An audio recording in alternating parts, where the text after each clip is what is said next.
Okay, omulungi atugoberera ku Geto TV mwebale nnyo enkya ya leero njagala kubaaniriza nate wano we tuli mu bitundu bya Ntebe.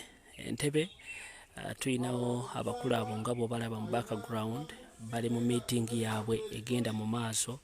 Ensonga enkulu yakulaba nti bakolera wamu oluvannyuma lwa kamyufu oba oluvannyuma lwa vetting okusunsula saako n'okulondamu abo abakwasiddwa bendera wano mu bitundu byonna eby'eggwanga.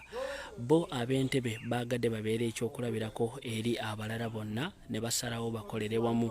Abakulu abo boolaba mulimu aba flag holders already abalina flag abaweebwa flag okulaba nti batambuza emirimu n'okwesimbawo okuvuganya ku bifo ebyenjawulo.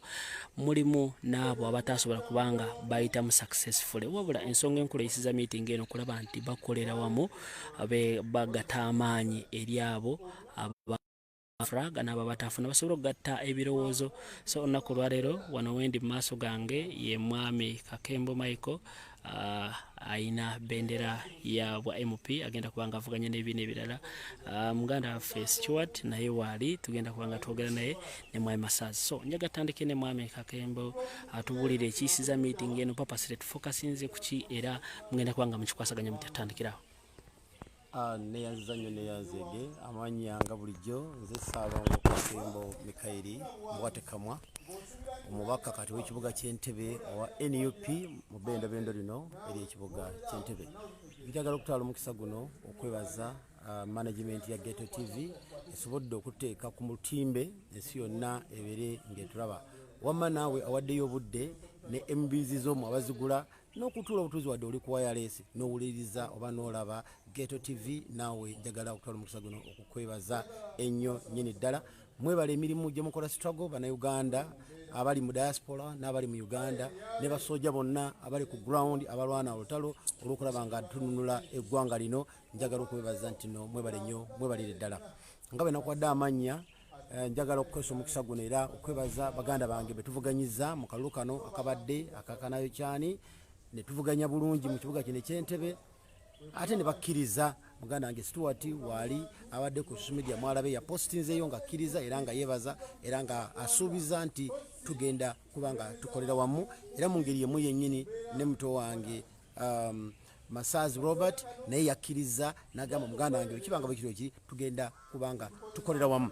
Ekyo nno kyanjawulo bannaffe mubawulira gye bali mu bikonde bannaffe bakubagana era nze bwe ngambye nti bajje wano mpulira essanyu nga mbalabako nga bazze okulaga nti tugenda kukolera wamu. Njagala okukosa omukisa guno okubeetondera baganda bange bano nga kwentandikira nti wakati mu kunoonya akalulu where there is competition wabaawo ebiyitiŋŋana wala ebigambo nga bw'obimanyi ebyokunoonya akalulu. Njagala okubeetondera mu maaso ga kamera era kigende ku record baganda bange mu nsonyiwe byonna bye tuyiseemu nga tunoonya akalulu. Njagala tutambulire wamu tutambule tugende mu maaso.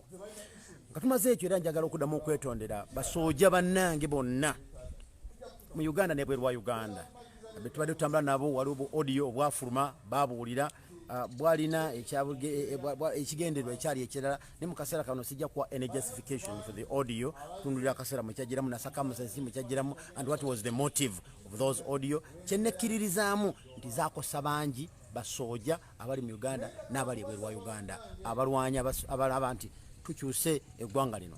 Zikiriza nkosa omukisa guno eri abalaba Geto Television tinze Ssaalongo Kakembo Mikairi Mbwatekamwa omulwanyi wammwe owa People Power gwe mulabye ebbanga lyonna nga nkube ekyasi mubadde mundaba ku Kyoto mundabye aba South Africa aba Los Angeles babadde bandaba Boston babadde bandaba era nga baninamu essuubi. Many of you were heartbroken mugamba this is not the Kakembo we know. Naye njagala okubeetondera tebyaliwo nga bwe mwabiwulira nabyetondera kubanga it was misconceived abo tebakizeba nga bwe nalinze ekirowooza mu bwongo bwange nalowooza nti bakyenkola oba kyekituufu naye kyenakkiriza nti kyakosa abantu bangi. Njagala mu nsonyiwe mu kusonyiwagana nnoomu tugenda okutambula ate tufune obuwanguzi. Buli alina akakuku ku mutima olwakajjako n'agamba Kakembo nga bwe yeetonze muganda agamba gunsinza aliwa bitono nga bwe yeetonze kati katukwatire wamu tugende tukube ekyasi tugguse Robert Kyagulanyi akyuse eggwanga lino.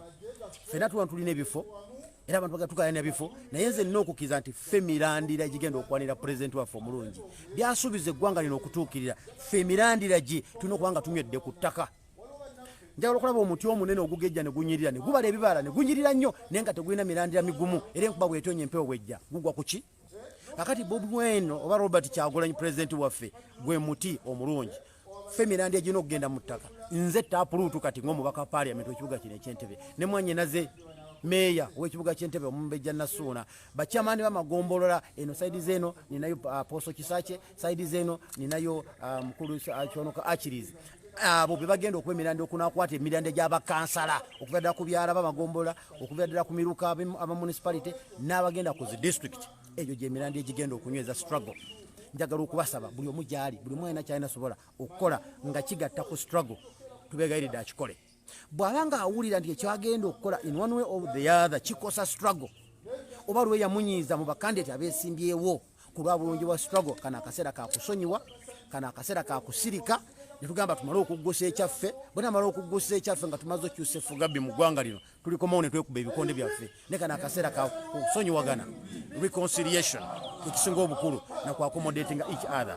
Okay, let's look at eri abawagizi bamwe ababadde mu different camps esaawa eno ekigambo kikyo bagamba nti tufune baganda baffe era awo wembadde nga mbakowoola nti ffena tubadde ne camp Kakembo mbadde n'abampagira muganda wange Masaazi naye abadde ne kampu ye ne muganda wange Stuart mutabani wange Rwama naye abadde ne kampu ye ne batandika okutambula era mbakubira omulanga nti bonga bwe bazze nina okukkiriza nti ne kampu zaabwe zonna bazze nazo kino kibakoze kabonero kalungi gesi kya nnungi nnyo eri abadde batambule mabega bwabanga amekomanda wange agenze ati atenze omwagizi wenzaani agaana so basaba bonna bajje tutambulire wamu tutambule tuguse ekintu kyaffe tuwangulire wamu webale nnyo mwami Kakembo njagala bakwatako mu ngalo kigende kuli kweli bango ne yampadde hage wa Kisonga tugenze okunominatinga meya era njagala one muganda wange Masaazi mukulu Masaazi tuvuganyiza fembi nabyo nkwogerera bitabawumye batuli mu kalulu mu bufuzi bibamu whether is competition buli mwatya buli mwakakana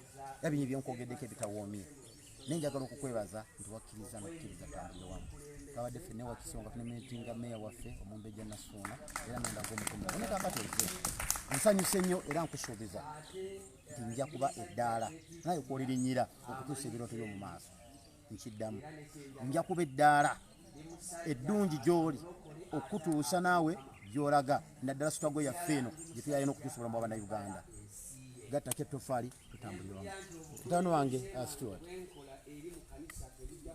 ono mutabani wange ate omwana gwentendese mu byobufuzi kubanga tubadde ffena mu UID era abadde omu ku youth leader mu Democratic Party naye twasinkana eno ne tufuna obuzibu nga fembi tuyanira ekifo kitya omwana akyagala ne taata akyagala twogeraganya ebigambo bingi naddala okuva gye ndi nze oluusi mbadde nkusonseka nkufumita amafumu oba oli awo otye oba oli awo onyiga obiveemu naye nkwebaza nti bikunyizizza kubanga singa byakunyizizza wandiremeddemu ng'abalala balemeddemu e Kampala njagala otwala omukisa guno okukwebaza okukkiriza era n'osuubiza okukolera wamu nsaba onsonyiwe ku Stuart byonna ebadde bitambula abawagizi baffe manya abawagizi baba bawagira n'okuvuma bavuma oba oli abo abawagizi baffe bakuvumye boogedde ebitawoomye on behalf of all my team njagala okutuusa okwetonda kwaffe gye muli ne muganda wange Masaazi timu yange nza okuba yakusanze nekujeregaba nekuvuma kubanga yagala okuyisawo Kakembo ku lwabo bonna akkiriza okwetonda kwaffe gye muli mutusonyiwe mujja tuzimbe ettimu tugende mu maaso nga bwe nsuubiza Masaazi naawe nkusuubiza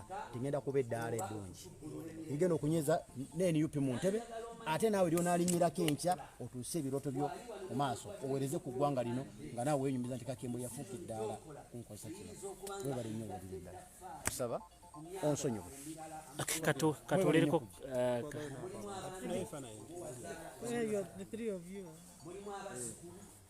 mulimu abakadde mulina nokubamu abazaddebo disizoni yonna gye tukola olwaleero NUP everywhere tebabagamba nti tuli masanganzira katule ku bugambo bwa mwami Masaazi abalabi ba Ghetto TV balamusizaako baganda bange mwena gye muli abalabi ba Ghetto TV ne TV ez'enjawulo balamusizaako mwena gye muli bakwano bange okuva South Africa abeegattira ku mukutu gwa UFF balamusizaako baganda bange era mbeebaza olw'obuwagizi bwonna bwe mutuwadde ebbanga lino lyonna nga mubuweereza Masaazi Robert essuubi lyammwe, essuubi lya Ntebe era omutima gwa Nuupu ekibuga Entebbe. Baganda bange mwenna abatuta obudde bwabwe okulaba live zino era n'otulaba ssaawa zino, nsaba okubanjulira mukulu Kakembo Mwatekamwa bwe twakkiriziganyiza naye era twakkiriza atukwatira efulaga ya Nuupu mu Entebbe municipality nga MP addako, era muganda wange ono mukwano gwange mukulu wange mwagalira buwanguzi era n'okuweereza bannantebe mu bwesimbu n'omubwenkamu. Okay, Mwami Stuart, katuulize ku kigambo kyo. Nayanza nnyo ssebo omukisa guno ogumpeereddwako. Erinnya nze Lubwama Stuart Lubwama, era nga nange mbadde mu kalulu kano nga neegwanyiza okuba nga nkwatira National Unity Platform bendera. Ebibaddewo bibadde bingi nnyo ddala, era akaseera kano akayise si kaseera kangu nnyo naddala eri nze. Osanga waliwo ebitutambudde bulungi, osanga waliwo ebisobyemu, naye ekisinga obukulu mu byonna kusigala nga twegattidde wamu, kuba ebintu bingi ebituseewo mu kaseera katini, ate ekibiina kyaffe kikyali kipya nnyo, ate ng'osanga ne komiti zina ebintu ziri overwhelmed, eggwanga lyonna liri ku ddyo, naye kya buntu era okubanga olabira wala, okulaba nti oluusi oleka ebiruubirirwa byo nga gwe omuntu n'ofa ku kiruubirirwa ekisinga obunene ky'okukyusa eggwanga lyaffe. So nasazeewo ne ŋŋamba nti kijja kuba kyamagezi bwe neegatta ku muganda wange Kakembo taata wange ne tutambuza enkyukakyuka ey'eggwanga lyonna, ate osanga naye asobola okutuukiriza ekirooto kye ky'okufuuka omubaka wa Parliament addako. Nkimanyi ebisobye, naye nze ntunula mu maaso era nga nsuubira tugenda bumu ffenna mu maaso. Twagala okwebaza omukulu Robert Kyagulanyi Ssentamu atuwadde n'omukisa naffe osanga abavubuka ne tuvuganyaako ebitabaddeewo nnyo osanga mu bibiina ebirala. Twagala okwebaza olukiiko lwonna, abantu bonna bamuyambako okuteekateekera ekibiina n'okuyiiya okulaba nti alowooza, kubanga ekituufu kiri nti ebintu bingi ebimutunuulidde n'ababalabe bangi abali wakati mu ffe. Kyobula nasazeewo nze nzire emabega ntandika okuzimba ekibiina nga bwe tuwagira bannaffe abaliwo, kuba abantu bangi batunuulidde tugwe, bantu bangi batunuulidde baseke nga tulemereddwa, naye tusaana okuteekawo omuggundo omupya. Ffenna osanga twaliyagadde okwesimbawo tuyitemu oba tufune ekifo, naye ate waliwo n'abo balina okubeera emabega balowooleze ekibiina, bawabuleko bannaffe biki ebyokwogera, bawabuleko tomanya. Era nze nsuubira nsonga nkulu nnyo, era baali baseka nti tulina National Unity Platform, tulinga abaana bagenda otulira ku ssomero talina center number. Saa zino tulina center number, tulina ne umbrella. Osanga abamu badde balina kweswanta ekibiina kyaffe kigenda kuggwa, mukulu Kibalama akitwale oba gavumenti ekitwale, naye n'essaawa za kati kyasobodde okusigalawo, era ndoza mwakirabye nga aswazibwa n'abo bonna bonna badde bagezaako muteeka mu mbeera eyo. Ekibiina kino kigenda kubeerawo, kati naffe twegasse, twagala kubeera eri eddoboozi erigenda okuba nga tugatta ku kibiina. Ekibiina kino kigende mu maaso okukyusa eggwanga kintu kikulu nnyo. Myaka 35 mingi, kitegeeza tunagalako gino 5, tugenda kubeera myaka 4. Abamu tuzaalibwa nga buno obukulembeze bwe buliko, twagala tukyuse, twagala tulabe nga eggwanga lyaffe ligenda mu maaso. Pozi Mwami Stuart, kabuuzo kamu kokka, ekikolwa kino kye mukoze nga mmwe oli ayinza kulowooza nti bunafu bw'abakandidate abataaweereddwa kaadi, omuntu ng'oyo osamugamba ki? Si bunafu n'omulundi n'ogumu, kuba nze nkimanyi, ne mukulu Kakembo yayiseemu akimanyi, akirabye nti temubadde munafu mu kalulu kaneeno, era nga ebintu bingi ebigenze mu maaso nodda nze gye ndi, naye nasalawo ne ŋŋamba nedda, weewaawo nyinza okuba nga nali nsuumuuseeko, naye okusalawo kw'abantu, okusalawo kwa executive committee oba okusalawo kwa electoral management committee, katukuwa ekitiibwa. So nze nsuubira si kikolwa kya bunafu, ne bannaffe abali mu bibiina ebirala oba mu bitundu ebyenjawulo tubasaba bakoppere ku kino, kuba ffenna always ebeera one man's slot. Mujja abantu 3, kulina okubeerako omu yagalagaana. Gwe kuba obadde we oyagala tosobola kuyisigala kyekimu, naye weewaamu akadde n'oddamuko ebbali, nosooka ne weebuuliriramukko n'obuuzaako ne ku bantu bobadde otambula nabo. Nze nsuubira bakoppere ku kino, kyetukoze tutekewo obumu nga bwe bawulira National Unity Platform. Unity kikisinga obukulu kubanga when we stand in unity we stand strong. When we decide to divide ourselves tuba tugenda buli omu agenda kubanga akola ki agwa. Kyokka nga bangi abakyagala tukole ki tugwe. Kalwaki tubawe essanyu olw'okubagga omuntu osazeewo ogende weeyawuleko. Lwaki tukomyewo ne twegatta nga bwe tuzimba tomanya omukisa guyinza okubeera nga gulindiridde kaseera kalala.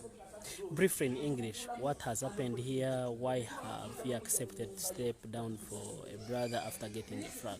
Yeah, I believe it is very imperative and very instrumental for all institutions. We can never always fail to disagree, especially when we are priding or vying for the same positions in most cases. So it is always upon that we look over our personal interests and we look at the national cause, because the general cause of people power, the general cause of NUP, it is to transform and change the nation at large. So I think that is more imperative than maybe Stuart become a member of parliament, because again, if I become a member of parliament in a state which is governed by the same autocratic leadership and dictator, I think it won't make more sense. However, it is also very important that if we are to bring about change, let us also first make sure that even the legislature is also under our control. So I would think it is good for us to come together. We look at the general purpose. Let us change presidency first, then we come to institutions again. But I believe for the purposes of future development and the building of our party, it is important for us to come together regardless of our differences, and we move on. And that is the power of friendship and unity, that you can look at other people's differences, then we move together as a team. Mr. Stewart, did you consult your supporters, or you've just done this as you as a person? What about the supporters? What do you tell them, your own supporters? Ever since we got the announcement, even on contrary, when we knew that we were in favor and we had this, by the way, we had this ticket, because we had performed way better when it came to the interviews and the vetting process. I was extremely superb, I know. But when news came afterwards, I had to console myself first, because even when I got this dream of becoming the next member of parliament of Entebbe, it began with me. Then I went to my wife, I went to my family, I went to my friends, and then I went to society. So in the same process, I told my wife what had happened, I told my family what had happened, and we all agreed. By the way, I went again to all my camps and my friends. Though there are very many, I have not reached everybody, but at least I promise, before any other activity I will do, I have to make sure that I go and visit every person. The stages of Boda I've gone to, the tax parks I've visited, my camps in Rugonjo, my camps in Katavi, my students that I teach and the parents who have had a lot of interest and hope in me, the teachers that I lead in the initiative for teachers advocacy. I'm going to go back and I tell them, all of them, that we would have wished maybe to go independent. But again, what impact does it make onto our candidature? We would maybe say, let us stay back and fight. Then how would we be seen as members who want to build a new party? So I've told them it is very important for us to join forces, to join hands, and we build Robert Kyagulanyi Mission 2021. That is our first priority.